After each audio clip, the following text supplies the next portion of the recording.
Hello beautiful people, welcome to another shop. First packing and moving అంటే మొట్టమొదటిగా మనందరికీ గుర్తొచ్చేది డీక్లటర్. నేను ఇదే చేస్తున్నాను ఇప్పుడు. క్లాతింగ్ అనమాట. నాది, శ్రీకర్, ఇంకా మా హస్బెండ్ది. నేను మధ్యాహ్నం 3:30 అట్లా కూర్చున్నాను. నాది అయ్యేసరికి 9 అయింది.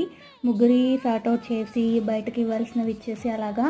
మాకు ఇక్కడ లోకల్లో ఎవరైతే ఈ 2 years ఐరన్ చేశారో వాళ్ళ మిస్సెస్ సేమ్ నా మెజర్మెంట్స్తోనే ఉంటుంది అనమాట. సో బట్టలు ఎప్పుడు అడుగుతూ ఉంటారు. ఈసారి వెళ్ళిపోతున్నామని చెప్తే ఇస్తారా అని చెప్పి అడిగారనమాట. సో వాళ్ళకి బట్టలు ఇవ్వడానికి కొన్ని ఇంట్లో వేస్ట్ క్లాతులకి కొన్ని కావాలి కదా.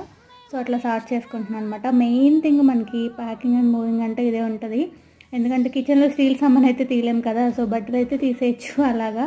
సో ఇంకా బయట నుంచి టిఫిన్ తీసుకొచ్చేసారు, లేట్ అయిపోయిందని చెప్పేసి.